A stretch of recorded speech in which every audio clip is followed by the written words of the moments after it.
endorsements. Oh, baby, Hollywood is sweating bullets right now. You have no idea. And, Jay-Z, baby, as much as it pains me, I feel as if, Jay-Z, I will be doing your story before 2024 is over with, because the moment that Diddy got arrested, Jay-Z's name has been getting thrown out there. It was already been thrown out there, but right now, and you know, as much as I love your wife, we don't discriminate over here. Jay-Z, again, I have a feeling we will be doing your video before 2024 is over.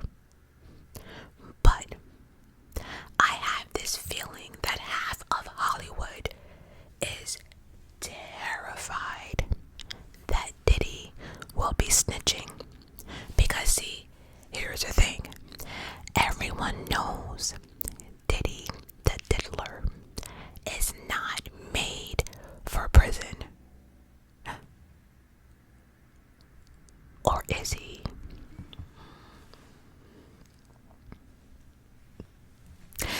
Diddy the Diddler is behind bars and was denied bail twice. Not once, but twice. This is a beautiful, beautiful, beautiful time to be broke, poor, average, all of it. It's just a proud moment to be me. Do y'all know this is the 4th Diddy video I have done? And for those who are not keeping up, let me break it down. Video number 1 is when the whole Cassie, settlement happened. We spoke about that, and I broke down all of Diddy's shenanigans. Then the second video was when we had the Homeland Security do the raid on Diddy's homes. That was video number 2. Video number 3 is when the video of Cassie broke. You know, the one that CNN dropped. You know, the one, him in a white towel in church, black socks, running down the hallway after Cassie. Yeah, that one. And then this is video number 4. Oh yes, Diddy will always keep this channel going. Always. And so, I'm going to break down this Diddy situation that happened this week, his arrest. I'm going to make sure that everyone who is part of the Majestic family has to go nowhere else for this Diddy info, because baby, if you think this will be the last Diddy video I do, I will be following this shit right up, just like R. Kelly, right up until he gets sentenced. I kid you not. Y'all will have to go nowhere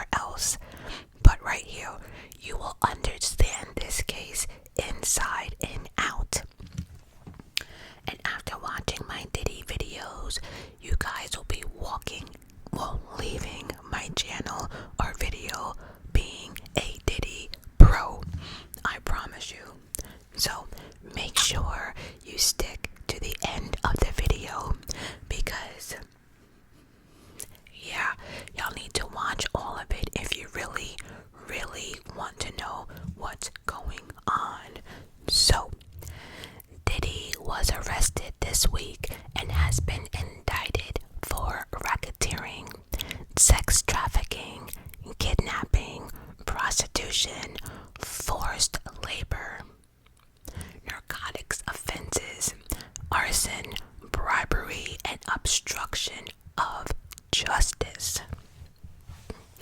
Oh yes, y'all, they got Diddy on the RICO charges. They got him on RICO charges. And for those who do not know what the RICO charges are, it means Racketeer, Influenced, and Corrupted Organization Act, which means that they engage in the affairs of an enterprise through a pattern of racketeering activities. And for those who do not know what racketeering means, simply put, racketeering means engaging in illegal schemes. It falls under the RICO Act and can be described in 35 offenses, including kidnapping, murder, bribery, arson, and extortion. So what does that all mean with Diddy? It basically means that Diddy was using his enterprise to carry out illegal activities. They also got him on the sex trafficking charges. They got him on transporting prostitutes over state lines as well, which we all know is serious charges, and all of this brewing could keep Diddy in prison for life. Life in prison. He pled not guilty and was denied bail twice. And I'm going to keep saying that shit.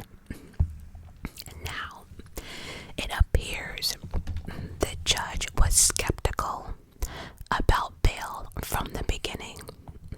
Now, the judge mentioning the video that was seen around the world in LA of Diddy allegedly. Like, why are we still saying allegedly? Like, we all saw that video of him in a towel with black church socks running down the hall, beating up Cassie. But just to cover my black ass and this channel, we will say allegedly. Allegedly attacking his then girlfriend Cassie, and the judge saying, what does love got to do with that? If that's what you do to someone you love, we can only imagine what you would do to somebody that you hate. And remember, as the defense has been saying, that the relationship from the video was deteriorating, and that it was nothing more than consensual activity that deteriorated from that video moving forward. Judge wasn't buying it, like, at all. Prosecutors said that Diddy is a danger, clear evidence of dangerousness, along with patterns of abuse, they were saying. But the defense was offering everything they could possibly offer, even down to Diddy's fucking balls. You hear me? They would have done anything for bail.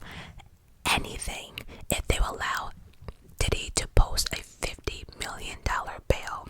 They would have off-duty police outside his home, control who comes and goes, take away his cell phone, gadgets, anything. The judge said, nope. You will remain in jail until the trial. What? Yes, abso-fucking-lutely. Let's go. I swear we need a hashtag. Whatever that judge's name is, we definitely need the hashtags going. A reporter in the courtroom said that Diddy never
says Diddy's defense attorney was trying to argue and say that they were essentially trying to paint a picture of what it would look like if he was able to be out on jail with the security monitoring.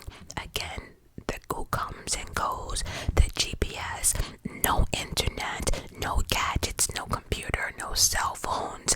Everyone would know who would come and go in the residence. They can have everything tapped. His lawyer, Diddy's lawyer, in his own defense and own words, said the following: "What I'm trying to fashion is a situation where any witness intimidation would be virtually impossible. You just let the whole world know what your client is all about. You just let millions of people know that you know that your client, meaning Diddy, is a monster.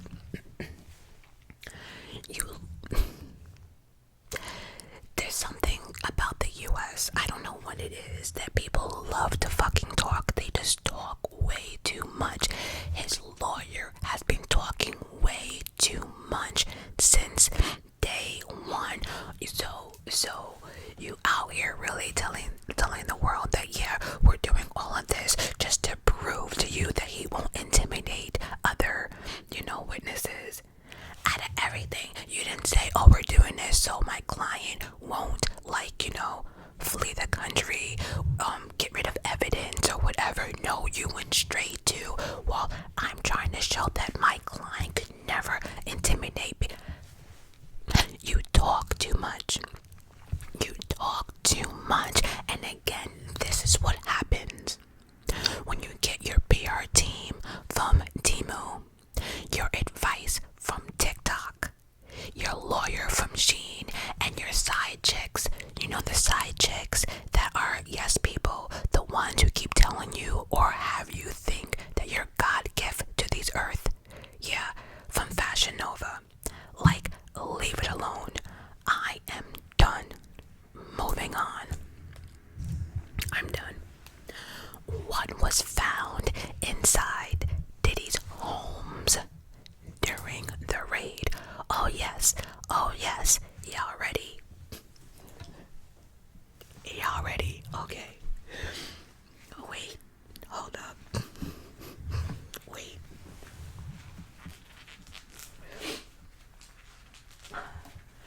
Okay. They found freak.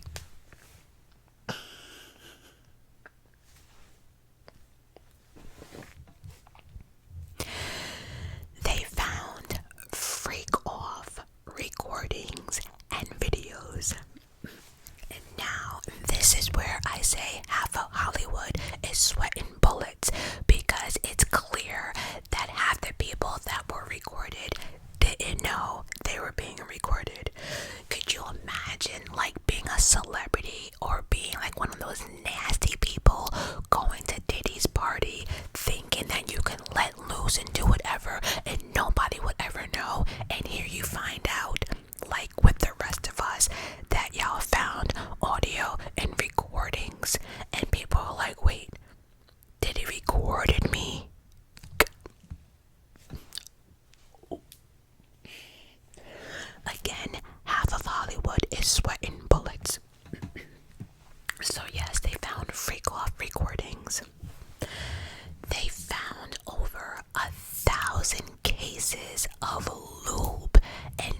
experts went through it. But one of the things I remember is when Cassie would say before these freak-offs that Diddy would make her basically like bathe in baby oil, right? And it's just like, why, right? Because for female purposes, like using baby oil, that's just a disaster waiting to happen. Like your GYN is waiting for that phone call, right? But then you would think that like if everyone's in baby oil, right, that must be a slippery,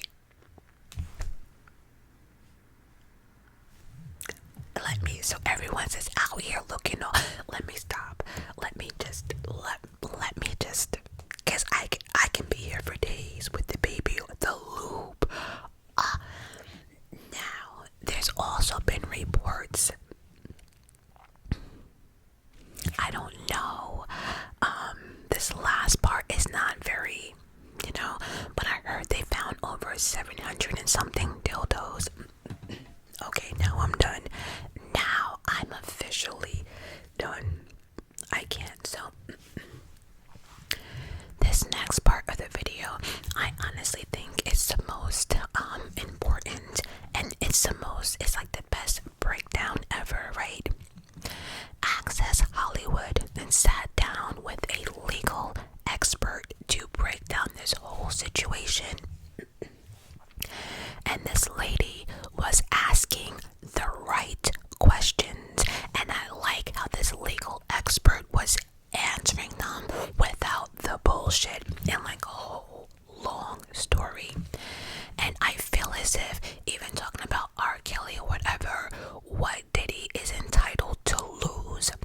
I think this next part of this video is probably the most interesting. So a legal expert breaks down this whole situation on Access Hollywood, and she starts off by saying, "It really made me think of R. Kelly when I read this indictment, and I saw exactly what the allegations were.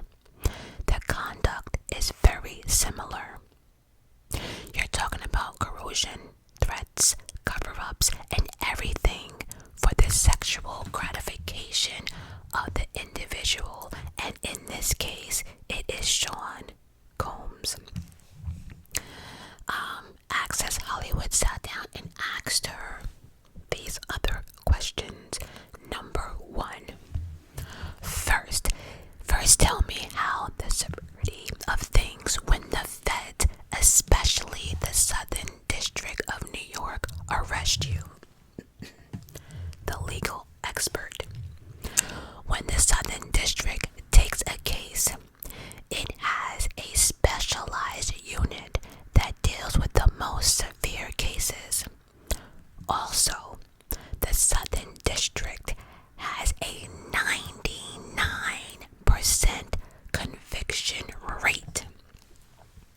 When the federal government is the one to investigate and ultimately make an arrest, they really are meticulous, and they make sure they have sufficient evidence. They cross their T's and they dot their I's. The time you get to an indictment, the investigation is thorough and complete, which is why the conviction rate is so high. Diddy got problems. Question 2. Can you set up how this is a grand jury indictment and not just a prosecutor going after Sean Combs? When someone's indicted, it means that a grand jury has made a determination that there is probable cause. A crime was committed, and that the individual being indicted is the one that committed the crime. Probable cause is the lowest level under the law, and when probable cause is found, that means an arrest can be moved forward and the case will go to trial.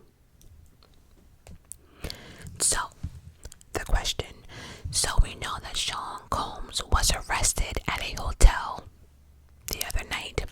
His attorney said, here goes his dumbass attorney. His attorney said they have been in New York in anticipation of the charges. What does that tell you? The expert answers. One, it means that they were in communication. The defense attorney and prosecutors regarding the impending charges, and that they were going to be coming down imminently. Not surprising because we saw these raids play out. It's likely that the defense attorney believes that this was going to come out at some point, and instead of him being out in public, the red carpet, award shows, out and about, or being dragged out of his home, there are times when you can coordinate between prosecutors and the defense attorney to give yourself up willingly.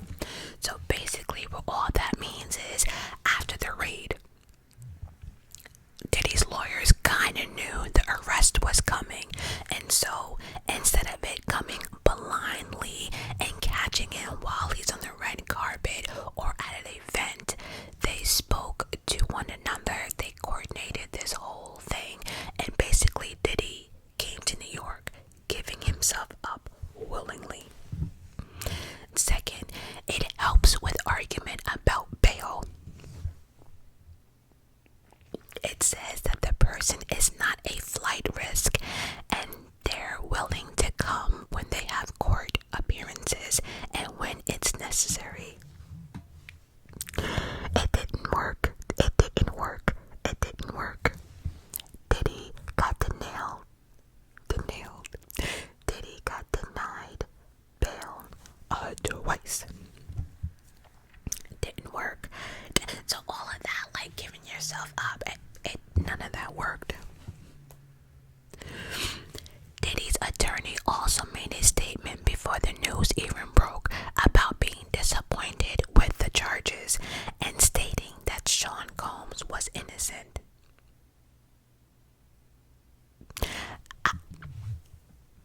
Y'all can comment down below what y'all think about that.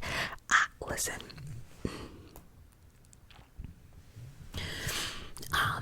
But yeah, so they're asking what's your opinion on that. Like, you know how Diddy's attorney was saying they're very disappointed, but I want to know from y'all, what do you think of that? But the expert gave her response. She said, not surprised that the defense attorney is saying that Sean Combs is innocent. That he had some problems, but ultimately he's not a criminal. So his lawyer's been out here saying that Diddy's been getting help, he's working on himself, blah blah blah blah blah.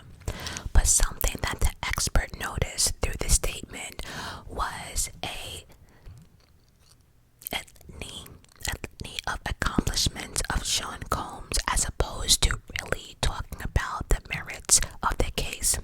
That's something that's never really seems like a good idea, because it's not focusing on the actual allegations or underlying defense.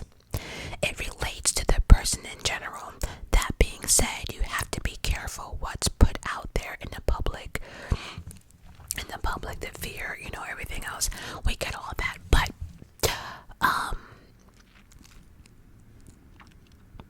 I agree, right? When you haven't, I know you have to be careful what you said, but if you have this case that the whole world is looking at, right, and you out here like giving a statement, you can sit there and say, oh, my client's this, my client got this amount of awards, and my client's been in therapy, and my client's doing better. You're like kind of dodging what's happening. You're not talking about the allegations or anything like that, right?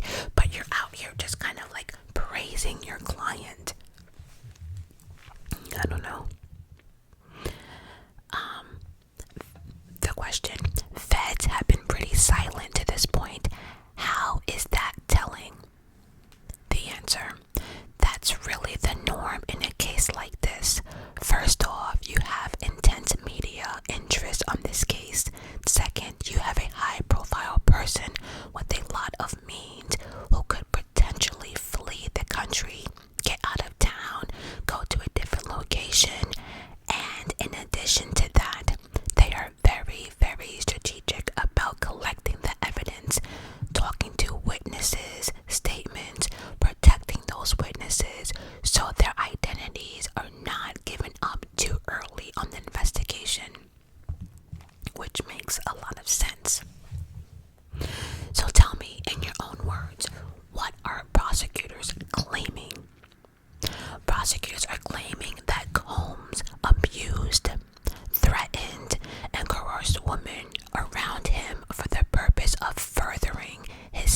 exactly is Sean Combs charged with?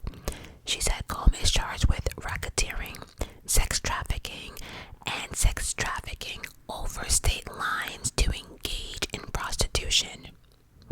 What do these specific charges tell you? These specific charges signal criminal enterprise. It means that Combs is not the only one involved. You know, it takes a whole village crew, to carry out these freak-offs for this long. Remember, there's people, you have like a drug mule who's getting the drugs, you have people looking for the girls, you have the maids cleaning up, you have the maids making sure the baby oil and the lube is there. By the way, I was looking, I didn't see not one article mentioning that they found a whole bunch of condoms. I never found that. But anyway, yeah, many people, not just Combs. It's just like with the R. Kelly for me. It wasn't just R. Kelly. There's many people involved that help R. Kelly and people like Diddy get away with this for so long. They're not the only ones. Can you explain how this is like an organized crime of the mob? It's like organized crime like the mob because it's a meeting of the minds, a various conspirator, and further of committing and covering up other crimes. So the allegations in this indictment relating to Combs is that he's the one that everything was for. It was for his sexual desires. It was his covering up the crimes because it was his shit that he was doing. He was committing and utilizing those around him to facilitate those crimes. That's how he really is in a criminal enterprise as far as the prosecutors are concerned. That's some shit. So how long is he looking at? Should he be convicted? Is he looking at life in prison? The answer: the most serious charges could carry life in prison. There's also an amplifier in this particular indictment which says that he could be subject to a harsher penalty if he were to be convicted. That's typically based on a prior criminal record. Factors that are looked into for this are the nature and extent of the conduct and the amount of time that prosecutors allege he was engaging in this criminal enterprise. Now, many say this been going on for 30 years. Some say back, into the 90s, which would be 30 years, 40 years, I don't know. This is some shit. So they count back. I don't know.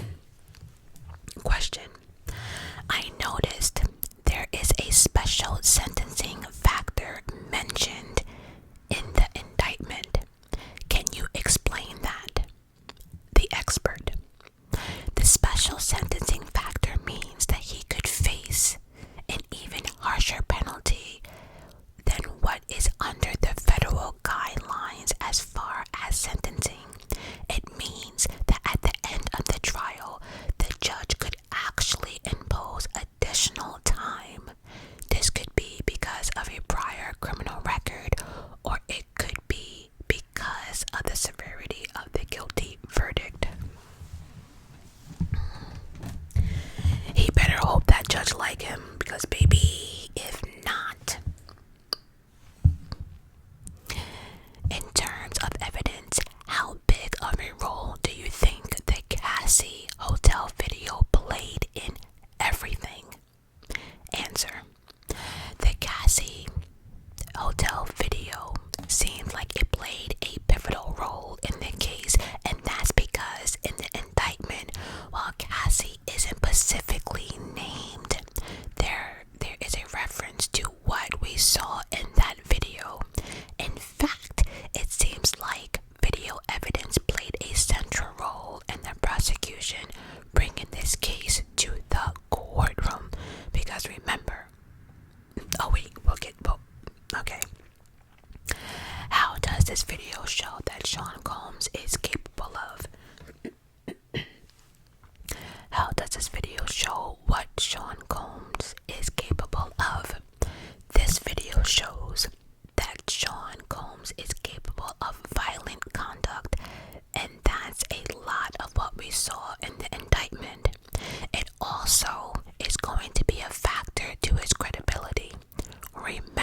provision that relates to forfeiture.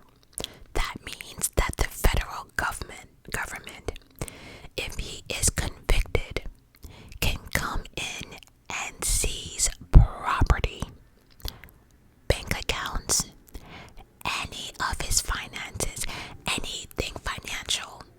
If it was all done during this time of 30 years, any ill-gotten gain from the criminal enterprise, so basically all of his possession, all the property, all of his money, and maybe even his ownership to his song catalog could be at stake. So basically they're saying, Diddy, you've been doing this for 30 years. Anything he's done within that 30 years can be stripped from him. That's insane. But I don't feel bad.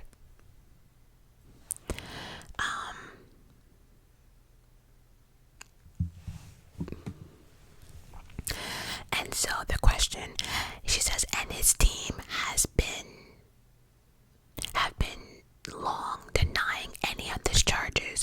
What do you think his defense attorney are doing at this point? Right now, keep in mind, this indictment was just unsealed, so defense attorneys are now going to be engaging in what's called the discovery process.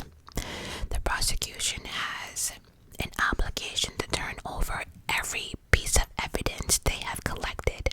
The attorney will review it, analyze it, and said to have the best defense for their client at trial. Is there anything specifically that stood out in the indictment? She answers, the mention of freak-offs is used all throughout the indictment. These are allegedly elaborately produced sex parties that were allegedly recorded and filmed. Again, Hollywood is sweating. Interestingly enough, it is also said that sex workers were actually brought in from over state lines and in some cases internationally to participate. That's what makes this a federal crime. Explain what a big deal this is and how it factors in. The freak-offs are the central part of this indictment, and that's because we're talking about federal charges of sex trafficking. In order for prosecutors to prove they have to show that something is happening over state lines, and that's coercion. And there's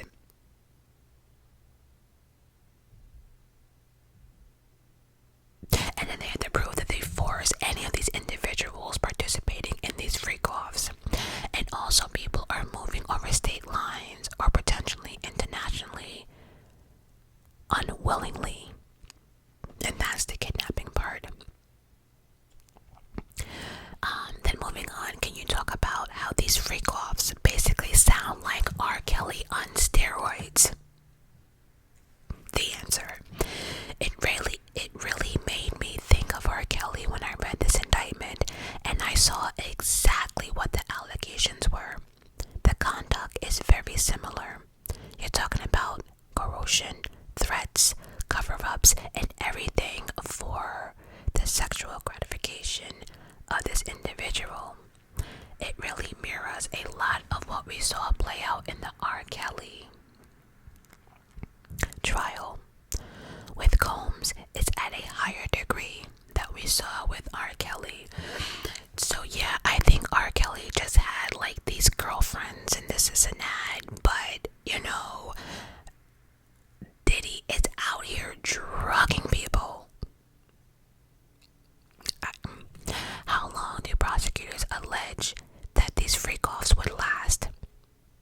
Prosecutors allege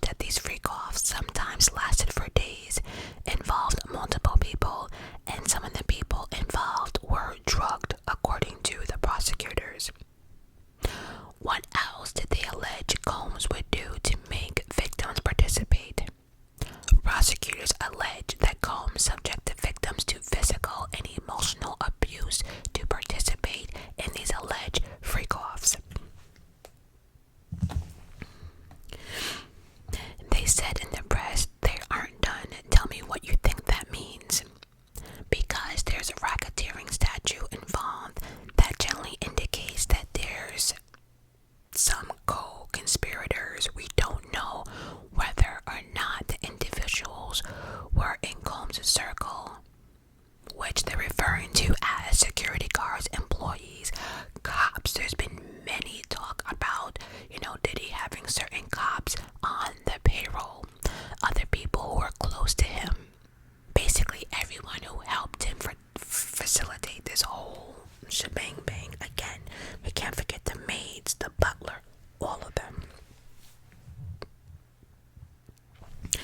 And honestly, we don't know if these people are witnesses or actual victims, so we really have to tread lightly with this one. But again, it's most likely that we will see more charges as this case goes on, and especially if people found out that they were being recorded without their knowledge, or let's just say certain people were getting named in this indictment. Oops. I'm telling you, lawyers are working overtime right now in Hollywood.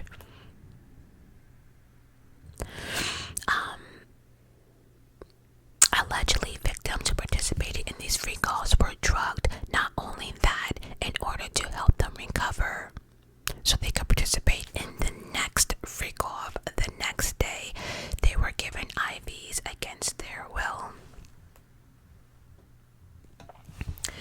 Can you talk about the claims that women had to sometimes hide for days after these alleged beatings?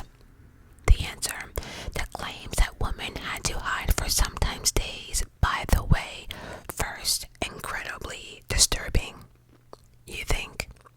But the second reason it's relevant is all of the conduct relates to covering up this criminal enterprise, and that Combs was a violent person. Some of the underlying conduct which makes up the racketeering charges are kidnapping, abuse, arson, so on and so forth. So there's multiple factors to this, and that is a factor that's really going to be relevant for prosecutors as this case moves forward. Could we see future charges for any potential accomplices in those alleged crimes? It's likely that we will see charges against accomplices because we're talking about racketeering statute that involves conspiracy. We've also heard that others helped him cover up his nastiness, basically. And so she just answers, yeah, there can be other accomplices and everything else. Then they ask about the sons. Specifically, is his sons, could they ever get caught up in this down the road? She says, with his sons, while his sons were not charged in this indictment, and there's no indication that charges are coming at this point, we all know that they were part of the raid. We know that investigators were looking at them at the time those raids were conducted. So it's certainly possible that we could see something related to them, whether it be charges or whether they're witnesses. We will have to see. And we know one of them talks way too much. By the way, I did hear that the two sons are backing their father no matter what. So there's that. And then the last question is, do we have any idea of a timeline or how long he would be kept if denied bail? Which again, he was denied bail twice.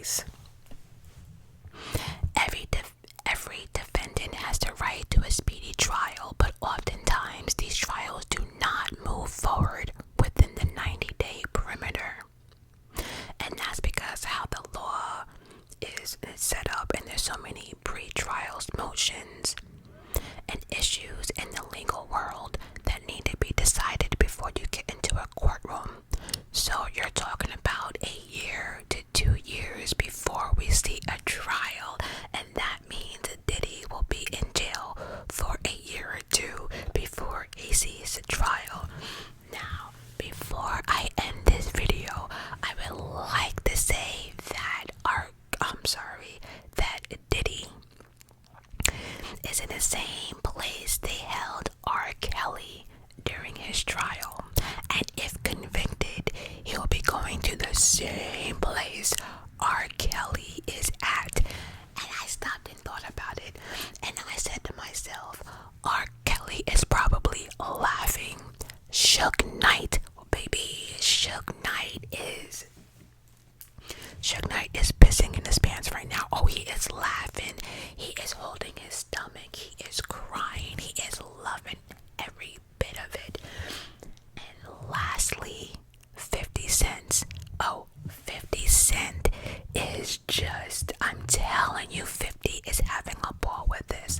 But all in all, I really hope all the victims have gotten a little bit of peace, especially Cassie. She's probably on her couch again laughing, eating her popcorn, dipping her tea bag, and although, I feel bad because even though Cassie's not named, specifically, her name will always be dragged. I see all these C channels, right? And no matter what we're talking about, they're always putting pictures of Cassie with Diddy, and it's just sad that now she might have to replay all of this shit all over again. But at least she's that her lawsuit is what brought all of this to light, and I hope she's proud of herself, and I hope she gets some type of closure or some type of peace. And everyone else that was in